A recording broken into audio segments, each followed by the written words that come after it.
Okay, well, we'll call the South Whitley Community Public Library meeting to order for Thursday, March 12th, 2026. You can look over and check the approval of our meeting minutes from our February meeting if there's any additions or corrections. You might want to change the heading box to 2026.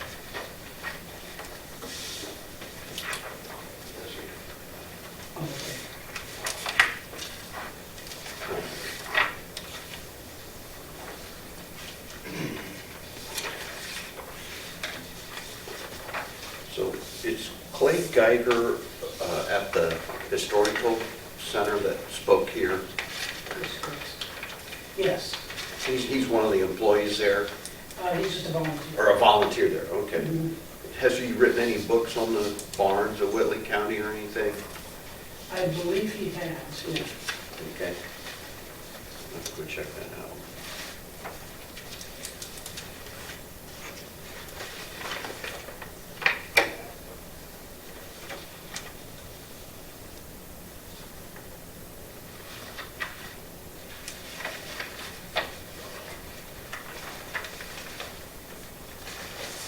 All right. If anyone doesn't have any additions or corrections besides the year date, we'll ask for an approval for our meeting minutes from February. Make a motion to approve the February 12th, 2026 meeting minutes. Okay, second.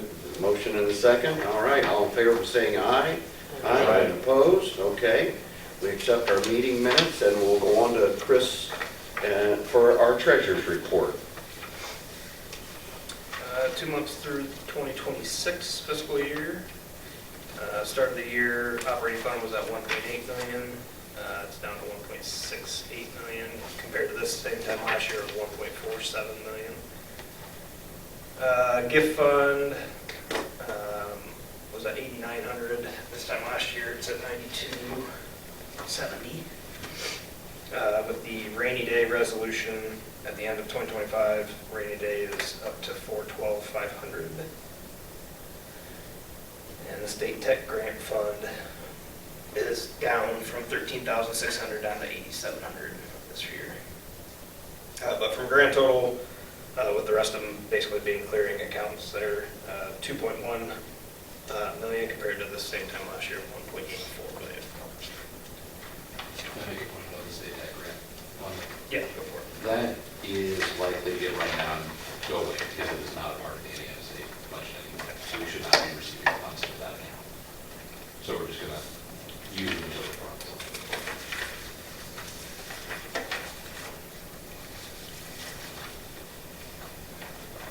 I guess having said that, the ARPA grant fund, we still, How did it close up? Didn't you notice that? yeah, no, still was at zero. I'll take a look. I don't remember making a voting to have it closed, so I don't. How that happened, 24. I'll take a look at resolutions and stuff to see if we close that. If not, then that'll be next month. Appropriation report, we want to see the right column be 83.3% or higher. That's 2 months worth, 16.7%. Personnel services, all good there, 1.8% above budget. Supplies also in good range, 7% above budget. The category 3, other services and charges, is normally the pickup throughout the year, and you'll see account 3.11, other professional services, legal and technologies, down 5%. I believe that was due to a Microsoft Office and database renewal, so there's a lot of time. We'll end up doing a transfer at some point if needed, but it's just something we'll continue to watch. Gas, just like everybody's gas at their house, is below budget. But it should normalize as we get into the warmer months here. Buildings and structures repair is down 15% from where it should be, but it's low due to some expenses that we had in January. I believe Cody told me February's expenses were right in line as normal. It was just something that happened in January that we had to expense there. So we'll watch that one as well. But grand total in category 3, we're 2.3% above budget. budget, so have some ability to maneuver some funds if needed. Capital outlays, books and periodicals and newspapers are under budget, or over budget, excuse me, I guess I should say. But due to one-time charges, expenses, and some subscriptions for some books, so. Nothing too concerning at this moment, but I'll continue to watch it.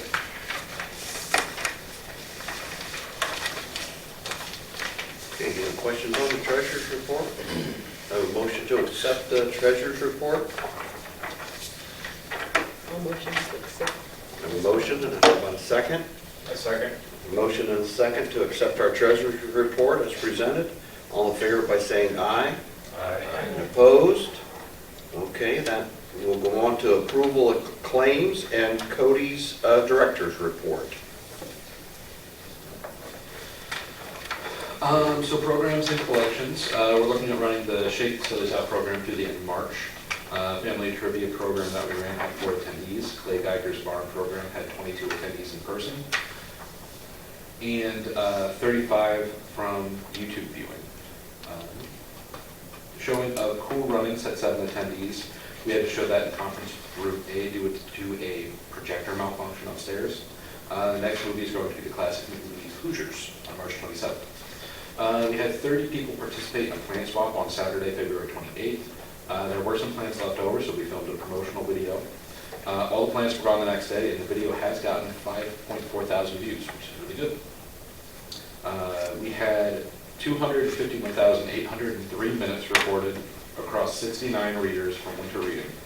We didn't reach our community goal of 300,000, but we did set that a little high. But those numbers are pretty similar to what we had last year, the reading minutes read. On March 19th, we will be having a hands-only CPR class. The 21st, we're going to have a Soaring Hog Raptor Rescue here at 1 p.m. They are going to be bringing their bald eagle. We will be having an author visit from Kyle Egoff on March 25th. He works to increase outdoor skills awareness. We are also talking about having him coming and doing some instructional programs over the summer. April 14th, we'll be hosting a performance of Giraffes Can't Dance by Fort Wayne Philharmonic. Staff and library development. We have and will be receiving donations for our hygiene pantry. Patrons have offered to donate materials, and the health department has offered to provide full-size bottles of sunscreen. We haven't received word on the Walmart grant for the pantry, however. We haven't heard from the Community Foundation about the Charlie Cart grant. If we don't receive that grant, that might actually be a good use of some of the funds that we've accumulated over the year. Jen Engel, Andrea, and myself will be attending the ILF Youth Conference next weekend. The closest ILF regional conference is in South Bend on May 15th. If any board members are interested in attending that, please let me know. There are no listed sessions about what is actually at the conference yet, though. Indiana State Library Annual Report is finally launched last week. We have that report nearly done. It needs to be completed by May 4th. Despite almost being done, we're going to finish it up in the next couple days. I'm not planning on submitting it for about a month, just because the new provider had to create the report really quick, and we've already found several errors. So just letting some of those bugs work out and then fixing them as they go. I'm going to use that compiled information from the annual report to create a year in review for 25. My plan is to send that to our appointing bodies and our local representatives. I'm also going to go over some of that information at the next board meeting. With the large weed of the collection, we've reorganized some of the sections a bit. The biggest differences are shifting the fiction and large print, as well as integrating the nonfiction DVDs into the regular collection. I forgot to put it on there as well. We also put the paperback novels into the regular fiction collection as well. Meetings have started for the Fall Festival, and Ruth Stanley has been attending those.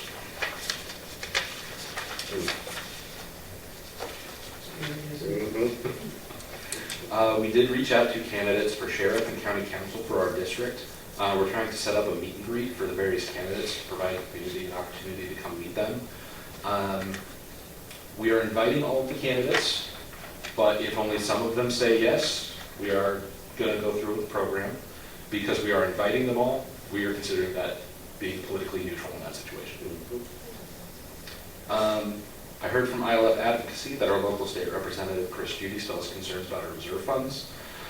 I asked them to assist in trying to get a meeting set up between us so we can actually discuss that. I also reached out independently, and we have not heard anything back yet.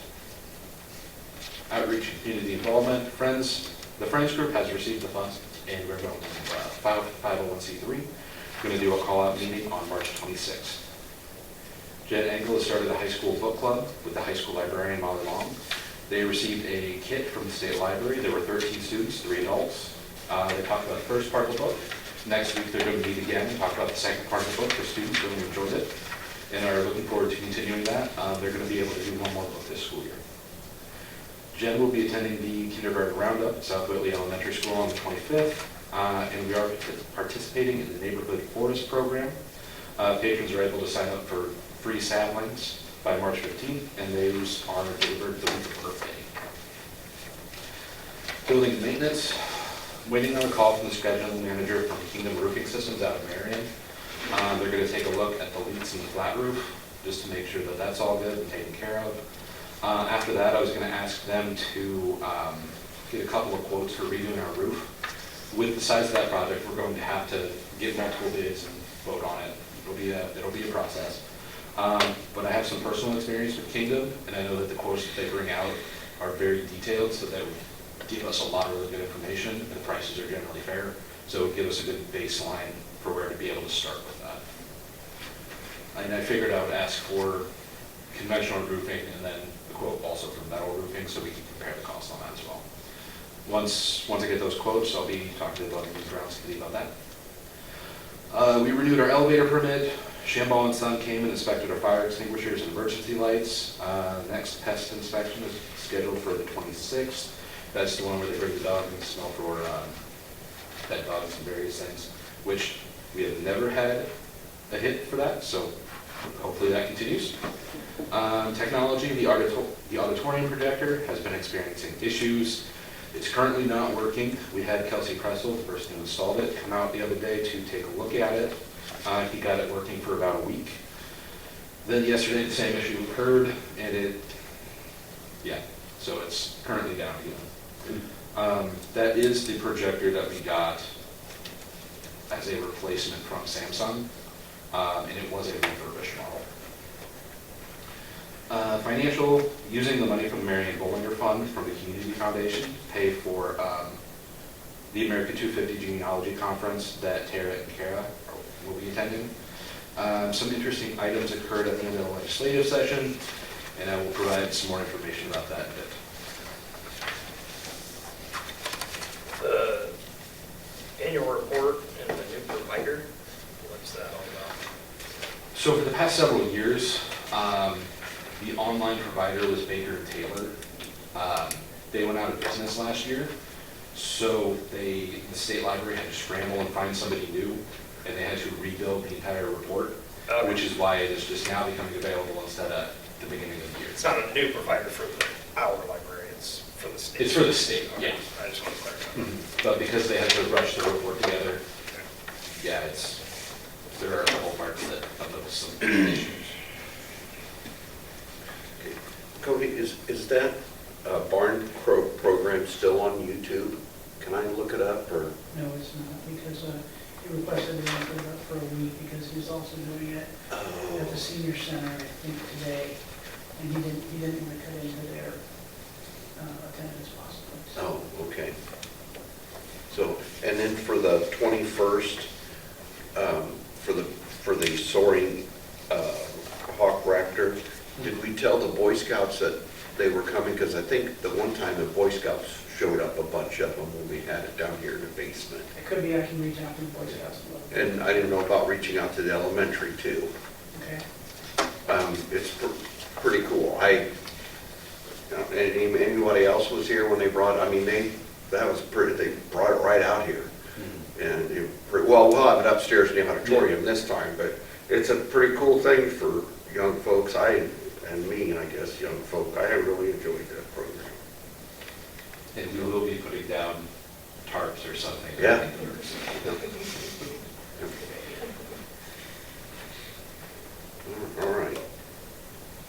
So some old business, anything? Okay, how about our new business for legislative update? What's going on? So if, for people who were here last month, remember I was talking about the bill SB 8. So in the last month, that language got taken out of SB 8, put into SB 4, and then about the last week they were working on stuff, they took it all out of SB 4 and put it into HB 1406. And then they voted to suspend their own rules in conference committee when they were trying to reconcile the two bills. And then they also added in additional language that did not get voted on by the House, to my understanding. So it was a very interesting time, and I didn't know that they could do that, to be fair. So what came down is it's all going to be implemented this year, July 1st, 2026. So normally we have the MLGQ. So that is the growth quotient that we have for the past several years. That's been 4% for our budget, that we would be able to raise that. The new bill limits that for libraries unless they go into binding review with their county councils.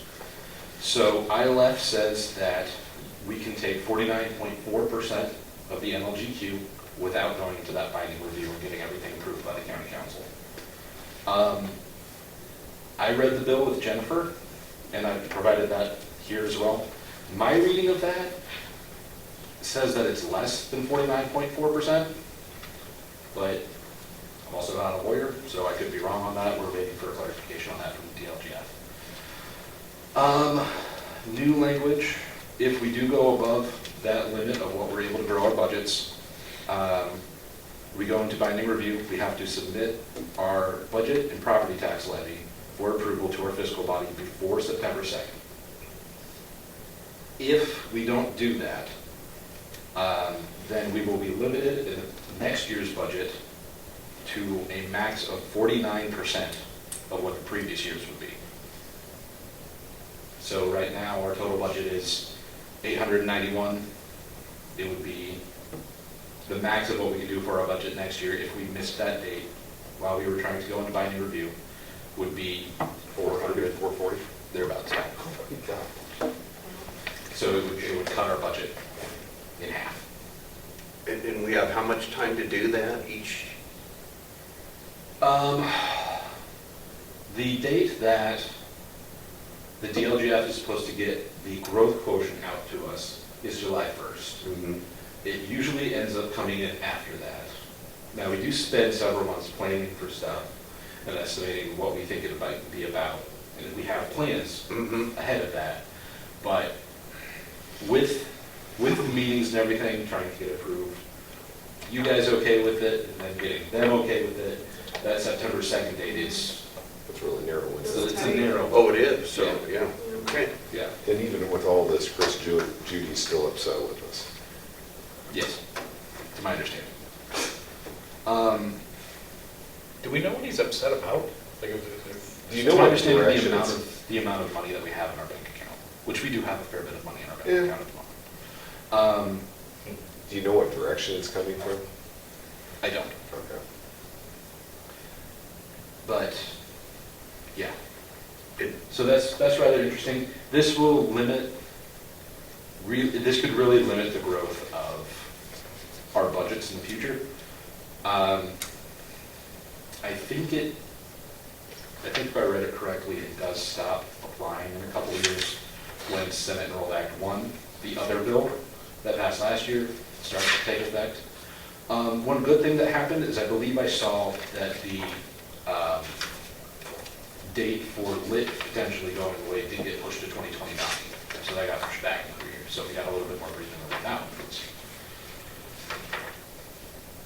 Is our bank balance a standout among other libraries in the state? Yes. Quite a bit? Percentage-wise, I would say most likely. The other thing is if we go into binding review through this process by trying to take above that 50% or above, or whatever that percentage does end up being, and we go to the county council, they can't raise our budgets in that situation, but they can lower it, and there is no limit to what they can lower it to. So We need it would be legal if we went to the county council by trying to raise our budget, say 4%, if that was the max MLGQ, they could say, your budget is 0. I don't anticipate that they would do that, but it would be legal.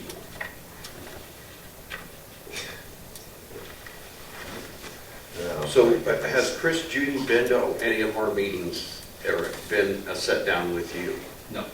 So how did we get contacted by him? I heard through ILF, the Indiana Library Federation, as they were talking to legislators down there doing their lobby work. I'd say this is a pretty good excuse of why the money's sitting there now, you know?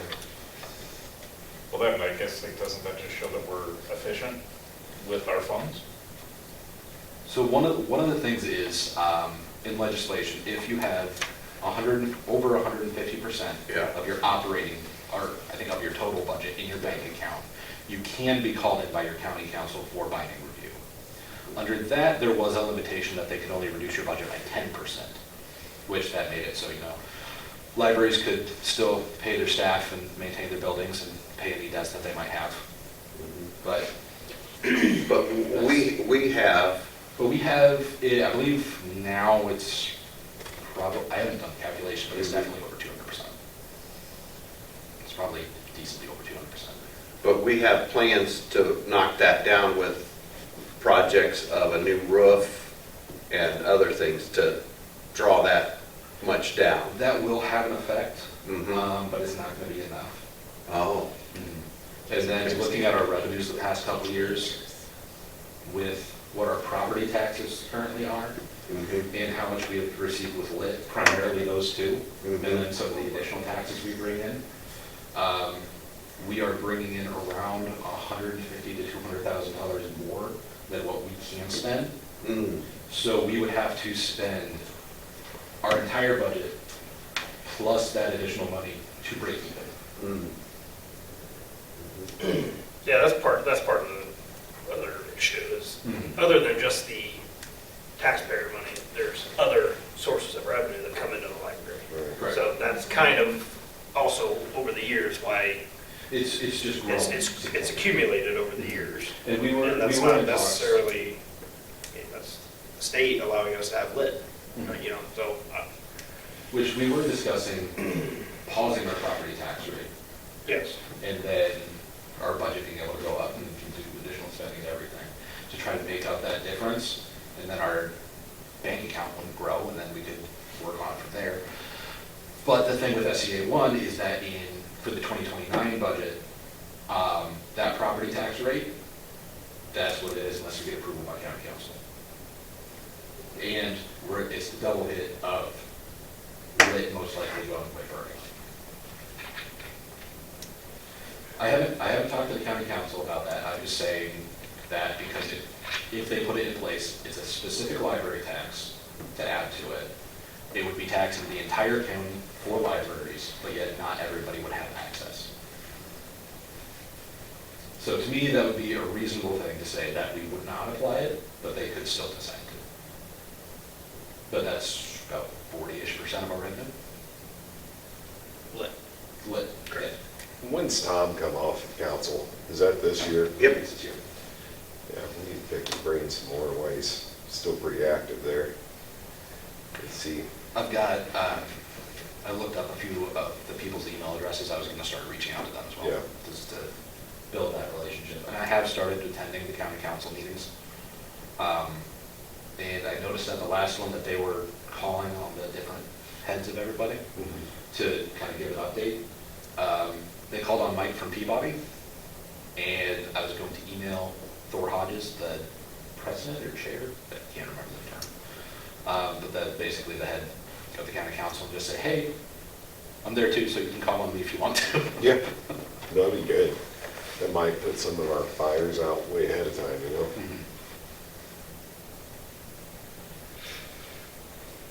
So yeah, that is what the paperwork here is the part of the bill that relates to libraries. That's a couple pages there.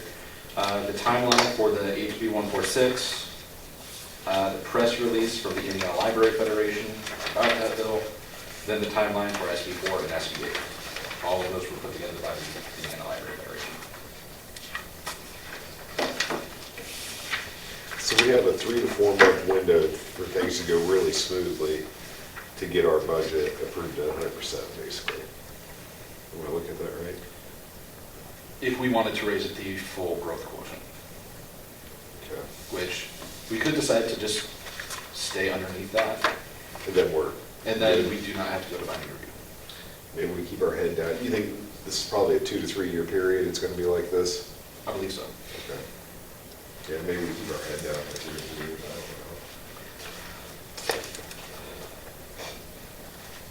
And we ended up talking about that in the finance committee.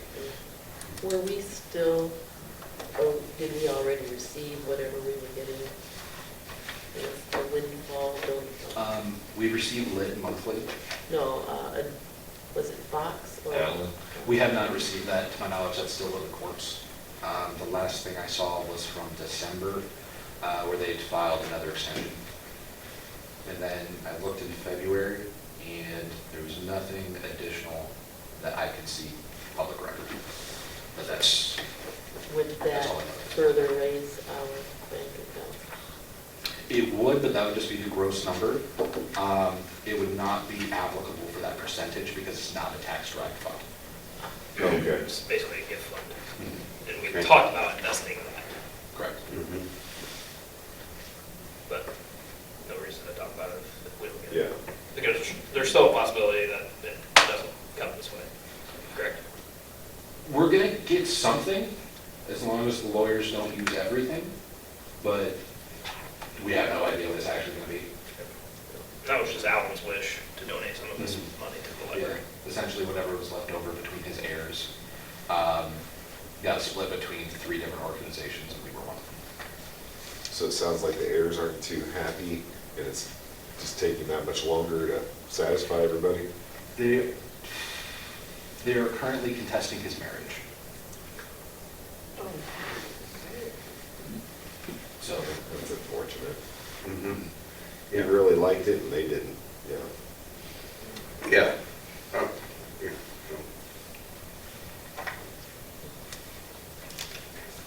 yeah, so I have no idea what's going on there, or when that might be resolved, or Oh, yeah, that won't when be or done what until we it's will done. get. No. Yeah. But in theory, we should be getting something at some point.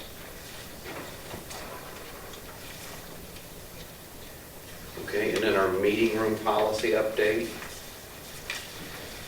After that bright discussion. All right, so I have a copy of our meeting room policy here. I have a couple of different colors that are highlighted. I would like to remove the things that are highlighted in yellow. And then I would like to modify the items that are in green.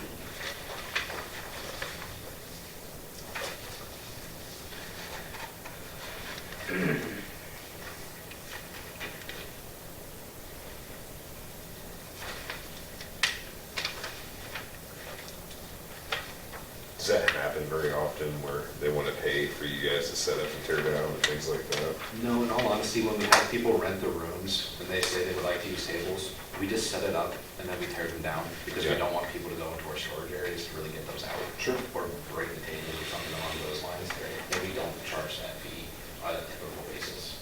So that's, removing that would be basically more in line with what we actually practice. Yeah. It's not too intense labor-wise for you to where you feel? No. Okay. Now, the chairs are on wheelie carts and all the tables have wheels. It's Not not bad. bad. And from prior library experience, damage does happen when other people. Oh, run. yeah. Yeah. Yeah, they're not gonna move the stuff the way you guys do. Yeah.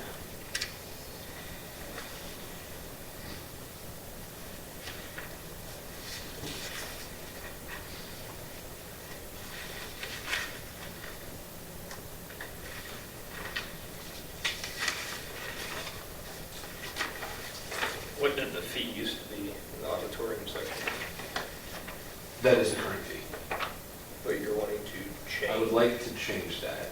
So for the auditorium where it talks about everybody gets the usage fee, I would like to make that more in line with the community rooms A and B, so that not-for-profits, like government entities and something would be able to use it without having to have that fee.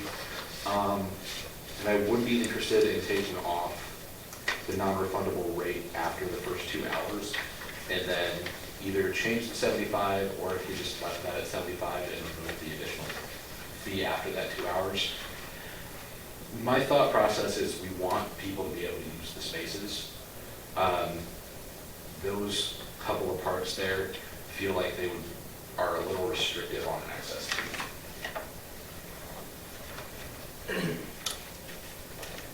And as far as using the technology, that technology could only be used when the staff member was here, because we're the only ones with keys to the room to be able to get to stuff. So there wouldn't be the risk of like a patron breaking it any more than there already is if somebody's in there.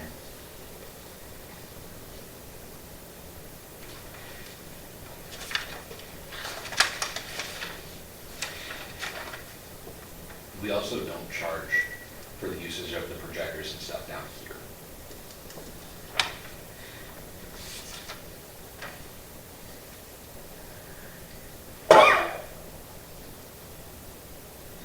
Yeah, I think you guys feel it's more accommodating that way, and it's less wear and tear on everything, or you can govern it a little bit better that way.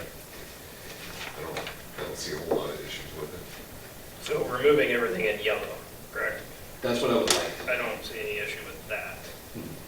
The green, what are you recommending? I don't see what you're recommending.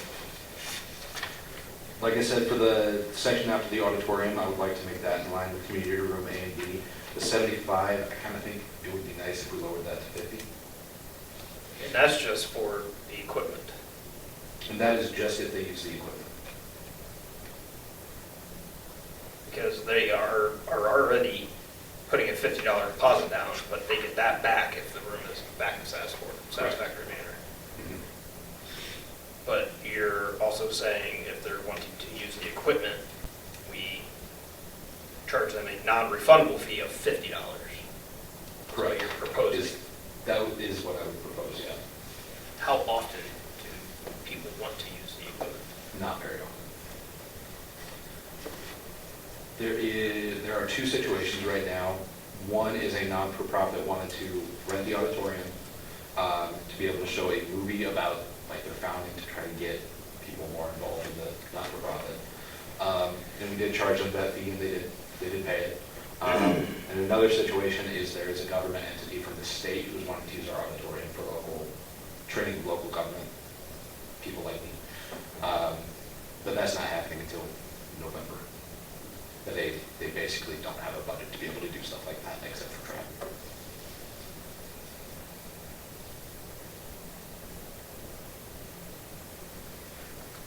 But that's really the only 2 instances where I can remember anybody renting the room and wanting to use the projector. But at the same time, do we have a staff member down here during the event? No? Down here, or there? Or, yeah, up there, sorry. We would have a staff member available at least in the building. If it was an after-hours thing, we have to have somebody available, and I think we should keep that $30 non-refundable staffing fee as is. I guess what I'm trying to get at here is we charge them a fee, and if everything's in working order, they get that fee back. The $50 refundable. Correct. Correct. I mean, it's a community building, and the taxpayers are paying for the use of the building. I'm not sure we should charge anything for the equipment, I guess is what I'm saying. Oh, That's just what I'm just proposing that. I mean, if there's 1 or 2 things a year that want to use the equipment, also, we have a staff member on hand. I guess what could go wrong? I don't know. I'm just, Yeah.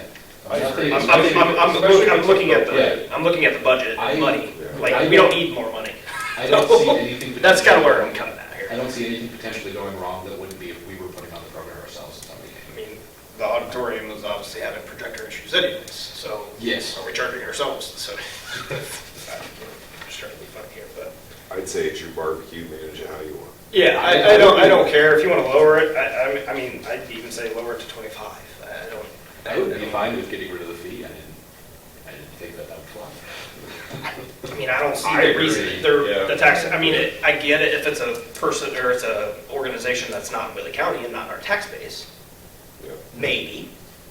Okay. Or somebody's making a buck off of it. Yeah, for sure. Yeah. We have other stuff that they're not able to make money off of programs that they have here. Okay, That's also here. That's already there. Yeah, we're good. I mean, maybe reword it. I mean, I guess it's gonna be hard for you to know if somebody's a taxpayer or not, so, I don't know, I'm just throwing that option out there. You guys can- Do other libraries charge fees for equipment? For equipment, I do not know, to be honest. Do they have to put like fill out an application or something to be able to Yeah. use it? Okay, I guess like if their address is within Whitley County, we just say it's on the house. If not, then maybe we charge the fee. If our concern is money, obviously, Yeah. one or two organizations a year is what this is in here for. I don't even know if it needs to be in there. They'll find somebody from Whitley. Yeah, I don't know. Or, Yeah, I'd be fine with taking it off. I can write that up and then bring that back next month. And, you know, Sounds good. Does Do that you need sound it reasonable? updated right now? Is there a way for us to vote on this for you? Could say, remove everything in yellow, make that first green section in line with the community rooms A and B, and then lower the $75 fee to $0. And then I can write that up. I mean, I guess also the $50, if the room is not, that's kind of, the projector's not in working order, you don't get your $50 back. Right. And we actually charge more with the liability statement on the next page. It's just a minimum charge of $50, but it would be sufficient. Yeah, it assumes full responsibility for the plans with policy for any damage incurred. I've So if it rented, does get broken, we do charge people the full amount of repair and if everything. they're responsible for it. Mhm. I've rented library rooms before, everybody, Mhm. never had an equipment charge, but there was a minimal room charge. Okay. Yeah, I know other places will have like the refundable deposit and stuff. Yeah, they didn't have a refundable deposit, Okay. but they had an extra if you needed the carpet cleaned or something, you know, if they caused damage. And this is A and B here, right? Yes, this is A, that one's B. B, we really don't do much in if we can direct them to the other rooms, because we really keep that set up as more of a children's program here. I mean, there's a projector in here, but we don't have anything in that section about equipment usage. Correct. Just say get rid of it. That's, I don't know. I'm fine with that. I agree. So long as staff is there to be in control of it. I just don't see what could be damaged. If something is damaged, it's probably the projector itself just, I mean, I guess if somebody throws a baseball up there, it's gonna get broken, but Yeah. Especially the auditorium. We don't side, have batting if somebody's practice in not here, gonna hit anything with You don't want them hanging decorations. it. No. Pinata. You need a pretty tall ladder to see that. You good one? when do you give the refundable part back? The After. following week, sometime the following week. I would consider the projector is in the room. If the projector is not in working order, they just don't get their $50 back. I think the equipment that's inside the room that's already part of the $50 and it's covered by your non-disclosure on the back, I think it's already taken care of. But that's just my say. I'm good with that. So are you going to make a clean copy for us to vote on next time, or are we voting today? I can do that. Yeah, it's not going to affect anything. Okay. I just have one that looks like it does now and then one with the proposed highlight changes going away. Correct. Okay. The miscellaneous, or? I do have a miscellaneous topic to bring up since the projector stopped working yesterday. With that, I would like to move forward with just replacing the projector as opposed to trying to send it back to Samsung and getting another refurbished model, because we use that multiple times a week. What is a good projector now? I asked Kelsey about that. He said Yeah. it would be in the range of $8,000 to $10,000, so that is something that would need board approval to do. I don't know if I can get blanket approval from you guys to just if it's under X amount of dollars to do. Are those pretty high-end quality? Yeah, it'll be a good quality. Okay. But if I could get that approval to be able to do that, and then I can check with other people to see if that's valid, I would appreciate it. Because if not, then I would like, once we get the quote, I would like to do a special meeting to be able to get that approved and going, because we use that so much. I don't want to wait till next month to get it approved. So you just need our okay to push forward a new projector? Yes. But I'd say anything under a certain dollar amount, if you Yeah. guys are okay with. So- And then I can check to see if that's valid. I just haven't had a chance since it stopped working yesterday. Okay. The projector that is up there or was up there, like what price range was that one? Would the one you're looking at be an upgrade? It would be a newer model. Newer model? It would be a newer model. Okay, And, Prices have all increased on all that. yeah, the prices Yeah. probably aren't going to Okay. be accurately to compare, especially with how high tech has gone.